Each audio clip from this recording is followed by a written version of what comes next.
नमस्कार दोस्तों, आंचल कथा पर आप सभी का हार्दिक स्वागत है। आज हम आपको प्रेगनेंसी में होने वाले सभी टेस्टों की जानकारी बिल्कुल बारीकी से बताएंगे। गर्भावस्था के दौरान जरूरी मेडिकल टेस्ट और चेकअप्स माँ और बच्चे की सेहत के लिए एक अहम सफर। गर्भावस्था एक अनमोल सफर है जिसमें हर पल एक नया अनुभव और नई जिम्मेदारी लेकर आता है। यह सिर्फ एक शरीर में बदलाव भर नहीं होता, बल्कि एक नन्ही सी जान की परवरिश का पहला कदम भी होता है। इस सफर को सुरक्षित और सुखद बनाने के लिए नियमित मेडिकल टेस्ट और चेकअप्स बेहद जरूरी होते हैं। ये न सिर्फ माँ और बच्चे की सेहत पर नजर रखते हैं, बल्कि किसी भी संभावित समस्या का समय रहते पता लगाने में मदद करते हैं। गर्भधारण की खबर सुनते ही माता पिता के मन में कई सवाल उठते हैं। क्या बच्चा ठीक से बढ़ रहा है? क्या माँ और शिशु पूरी तरह स्वस्थ हैं? क्या कोई अतिरिक्त सावधानी बरतने की जरूरत है?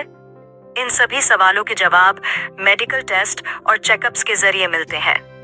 आइए जानते हैं कि गर्भावस्था के अलग अलग चरणों में कौन कौन से जरूरी टेस्ट होते हैं और उनका क्या महत्व है।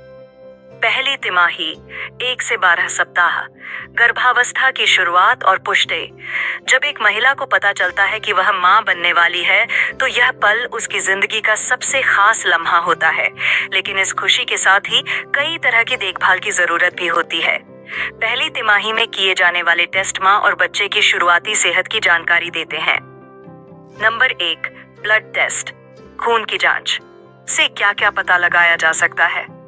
शरीर की पहली रिपोर्ट HCG लेवल टेस्ट। गर्भावस्था की पुष्टि के लिए यह टेस्ट किया जाता है। हीमोग्लोबिन और आयरन लेवल, एनीमिया, खून की कमी का पता लगाने के लिए। ब्लड ग्रुप और RH फैक्टर, यदि माँ और पिता का ब्लड ग्रुप अलग हो तो यह जानकारी बहुत जरूरी होती है। थायराइड टेस्ट, हार्मोन का संतुलन बनाए रखने के लिए थायराइड का सही स्तर होना आवश्यक है। Infection test, HIV, hepatitis B और C, सिफिलिस जैसी बीमारियों की जांच की जाती है। नंबर 2, यूरिन टेस्ट, किडनी और संक्रमण की निगरानी। यूरिन में शुगर और प्रोटीन की जांच की जाती है। मूत्र मार्ग संक्रमण UTI का समय रहते पता लगाया जाता है। नंबर 3, पहला अल्ट्रासाउंड, नन्ही जान की पहली झलक। डेटिंग स्कैन 6 से 9 सप्ताह में, गर्भ की सही उम्र और डिलीवरी की संभावित तारीख जानने के लिए। भ्रूण की सामान्य स्थिति और दिल की धड़कन की पुष्टि। पहली तिमाही बेहद नाजुक होती है, इसलिए डॉक्टर सलाह देते हैं कि इस दौरान सही खान पान, तनाव से दूरी और नियमित चेकअप बहुत जरूरी होते हैं। दूसरी तिमाही 13 से 27 सप्ताह, विकास की निगरानी। अब गर्भ में पल रहा शिशु तेजी से बढ़ने लगता है। माँ भी अपने शरीर में बदलाव महसूस करने लगती है। पेट का आकार बढ़ता है, मूड स्विंग्स होते हैं और कभी-कभी हल्की मूवमेंट भी महसूस होने लगती है। इस समय कुछ महत्वपूर्ण टेस्ट किए जाते हैं। नंबर 1, अल्ट्रासाउंड, NT स्कैन, शिशु का पहला संपूर्ण स्वास्थ्य परीक्षण। यह टेस्ट 11 से 14 सप्ताह के बीच किया जाता है। डाउन सिंड्रोम और अन्य क्रोमोसोमल असामान्यताओं की जांच की जाती है। Number 2, double marker, quadruple marker test, भविष्य की सुरक्षा। यह टेस्ट ये बताने में मदद करता है कि बच्चे में किसी तरह की जेनेटिक गड़बड़ी तो नहीं है। Number 3, anomaly scan, level 2 ultrasound, 18 to 22 weeks में। शिशु के अंगों की बारीक जांच। इस स्कैन में डॉक्टर शिशु के सभी अंगों को ध्यान से देखते हैं। एमनियोटिक फ्लूइड की मात्रा और प्लेसेंटा की स्थिति की भी जांच होती है। Number 4, blood sugar test, OGGT, diabetes की जांच। प्रेगनेंसी के दौरान कुछ महिलाओं को जेस्टेशनल डायबिटीज हो सकता है। इस टेस्ट के जरिए शुगर लेवल कंट्रोल में रखा जाता है।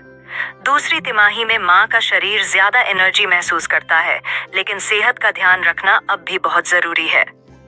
तीसरी तिमाही 28 से 40 सप्ताह, आखिरी पड़ाव और डिलीवरी की तैयारी। यह गर्भावस्था का सबसे रोमांचक और भावुक करने वाला समय होता है। माँ और परिवार को अब बेसब्री से नन्हे मेहमान के आने का इंतजार रहता है, लेकिन यह वक्त थोड़ा सावधानी बरतने का भी होता है। नंबर 1, ग्रोथ स्कैन, 32 से 36 सप्ताह में। बच्चे की आखिरी जांच, बच्चे का वजन, विकास और एमनियोटिक फ्लूइड की मात्रा देखी जाती है। Number 2, non stress test NST, बच्चे की धड़कन पर नजर। इस टेस्ट में शिशु की मूवमेंट और हार्ट रेट की निगरानी की जाती है। यह टेस्ट उन महिलाओं के लिए ज्यादा जरूरी होता है जिनकी प्रेगनेंसी हाई रिस्क होती है। Number 3, group B strep GBS test 35 से 37 सप्ताह में। इन्फेक्शन से बचाव, ये टेस्ट मां में किसी बैक्टीरियल इन्फेक्शन का पता लगाने के लिए किया जाता है ताकि डिलीवरी के दौरान बच्चे को संक्रमण न हो। Number 4, Doppler scan blood supply की जांच। यदि डॉक्टर को कोई संदेह हो तो यह टेस्ट किया जाता है ताकि यह सुनिश्चित किया जा सके कि बच्चे को पर्याप्त ऑक्सीजन और पोषण मिल रहा है या नहीं। तीसरी तिमाही में नियमित चेकअप और डॉक्टर के बताए गए सभी निर्देशों का पालन करना बहुत जरूरी होता है ताकि डिलीवरी के समय किसी भी तरह की जटिलता न हो। नियमित डॉक्टर विजिट एक सुरक्षित मां और स्वस्थ शिशु के लिए। पहली तिमाही में हर महीने एक बार चेकअप, दूसरी तिमाही में हर 2 सप्ताह में एक बार, तीसरी तिमाही में हर हफ्ते चेकअप। निष्कर्ष, यह सफर सिर्फ 9 महीने का नहीं बल्कि जिंदगी भर की जिम्मेदारी है। गर्भावस्था के दौरान हर टेस्ट का एक खास मकसद होता है, मां और बच्चे की सेहत सुनिश्चित करना। ये एक जादुई सफर है जहां हर दिन एक नया एहसास होता है। सही समय पर चेकअप करवाकर और डॉक्टर की सलाह मानकर इस यात्रा को और भी खूबसूरत और सुरक्षित बनाया जा सकता है। कहानी पूरी सुनने के लिए आप सभी का धन्यवाद। अगर कहानी अच्छी लगी हो तो आंचल कथा को सब्सक्राइब और फॉलो कर देना। आगे भी हम आपके लिए अच्छी अच्छी कहानियां लेकर आएंगे। धन्यवाद।